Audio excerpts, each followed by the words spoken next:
What's up, guys? Cal here, and I'm with my buddy Edgar Fierro. This is my boy that we actually went to college together. And if you guys remember the first video I did for this channel, I did a Vipassana meditation retreat back in January. And it was a super life-changing experience. And afterwards, I actually told Edgar about it, and he went off and did one as well. And I think the story that comes about when people engage in Vipassana or in meditation and self-discovery is just a super beautiful experience. A lot of people have come to the channel from watching the first Vipassana meditation video I did. And I wanted to interview Edgar today, basically just to go over like what kind of state you were coming from before you did the Vipassana, like what made you do Vipassana and kind of what kind of effect it had on you. Because I think that Edgar is just, I think he's coming from a place that a lot of other people might be as well with watching this video, where they've looked into meditation before, they've thought about it a little bit, and then they decided to take the plunge. So why were you interested in meditation in the first place? So I was interested in meditation, not really knowing what meditation was, but it all started with when I graduated college. Once I graduated college, I was in a really emotional state, and I had a lot of different emotions going through me. I was insecure, I was going through depression, I was very sad, I was lonely. I didn't really know what direction to take after college.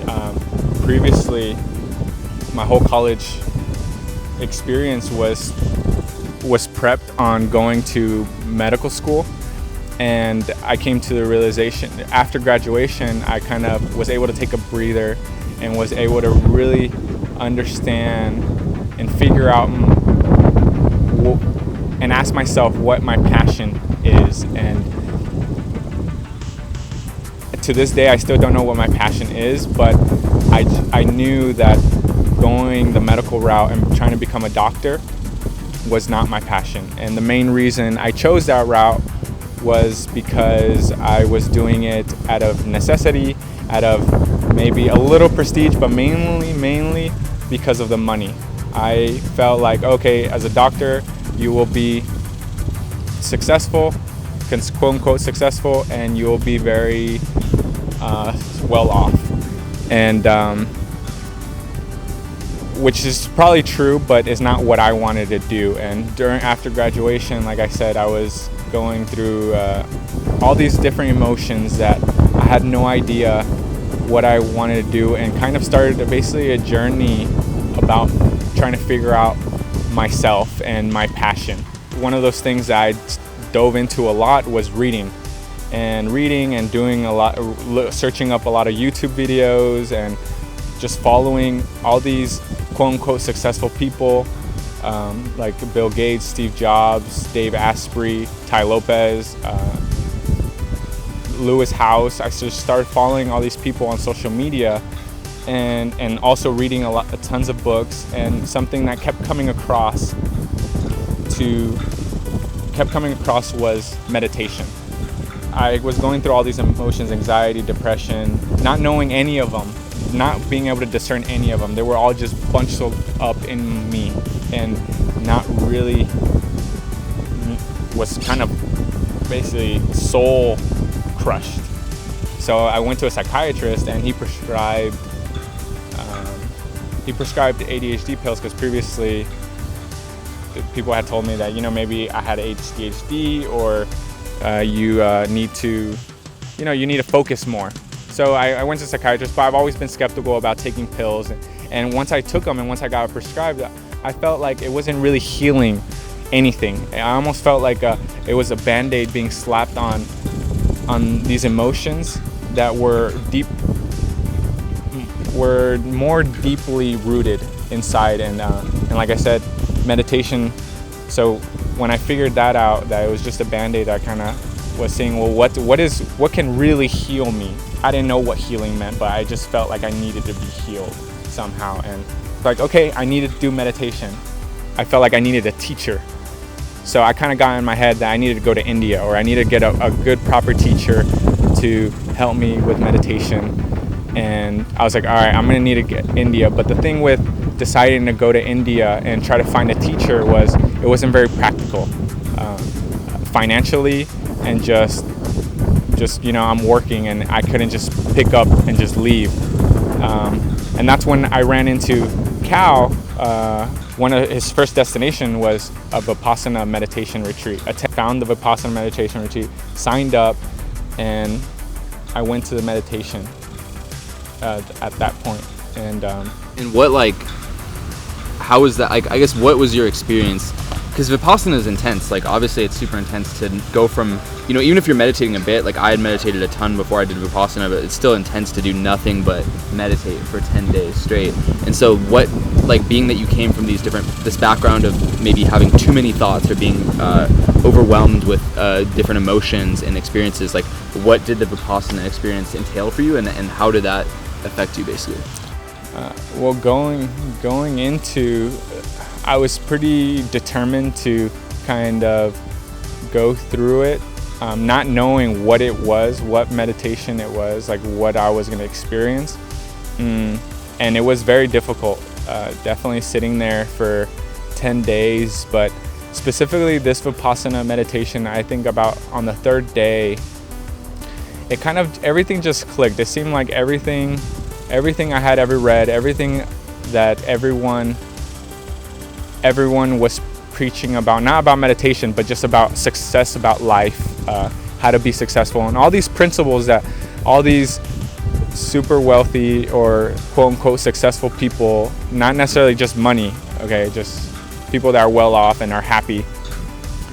When I was meditating, it kind of seemed like this principle was very, very simple, and it just applied everything that I had ever read about, heard about, and listened about. And when I was there, I was pretty determined. I never had the urge of leaving. Of leaving the 10-day meditation. I kind of was in the mindset that I'm going to stick it to the end, and I never once did it occur, oh, I need to leave. It was more so I was like, oh, this is difficult, let me take some time off. But obviously it's structured that way because not everyone could meditate, and I just meditated and just breaking the old mind habits of in my case specifically, was just putting astronomical pressure on myself and just setting expectations that were super maybe not out of reach by all means, but definitely not pragmatic, or a lot of pressure, not even from myself, me personally, but also from society. Like I was wanting to become a doctor, and my whole, imagine going through your whole college, undergrad, thinking you're going to become a doctor.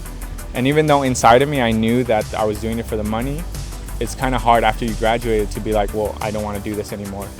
And that adds another layer of pressure. So the meditation specifically during what I experienced was learning to kind of take it easy on myself and kind of lower my inner criticism, my self-criticism, because it was pretty harsh, to kind of just be like, take a breath and be like,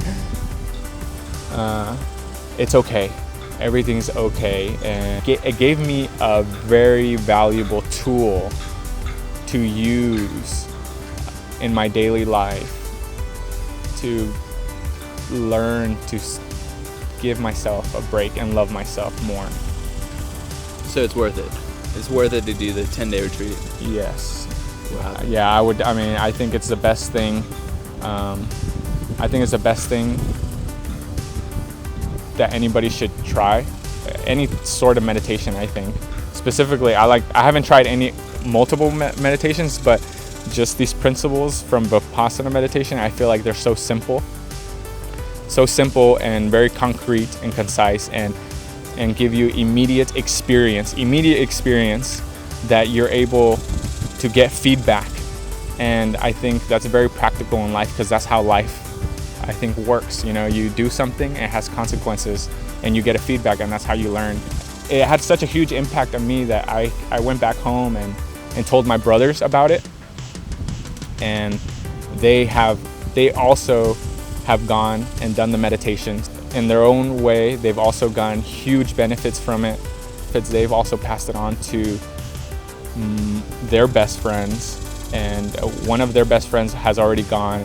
Yeah, I just thought that was cool, because I think, I think it's cool to hear people's experience of this, and I think, yeah, like, if anyone is going through struggles with emotions or just thinking too much, and just basically just the process of the human ego and the suffering that every human goes through on this planet, I think it's just a crazy thing to invest 10 days of your time just to be quiet and to observe and to think and to meditate and to go through that experience. I think it really just, you're gonna live with yourself for your entire life, so you might as well spend 10 days getting to know yourself. And what's your YouTube channel, man? Where can they find you? Well, my YouTube channel is not up right now, but I'm definitely working on that, because that's something that I want to go ahead and get up and running, just because I think, again, going back to my journey of trying to figure out like what my passion is, and that is one of the things inside that I kind of want to go ahead and do and make more videos about. What, I'm not quite sure just yet, but just know that's coming. But you can find me on my Instagram, Fierro, I believe. I would have to look that up again. He's gonna get viral. He's got millions of followers. Yeah, millions of followers. Just don't DM me that much, because I probably won't get to you, because like they're just coming in, they're just sliding in like left and right. Sweet, dude. Yeah, well, I definitely, we encourage all you guys to do Vipassana if you want. But yeah, just comment on this video, like it if you liked it, subscribe and share, and I'll see you next week. Ciao.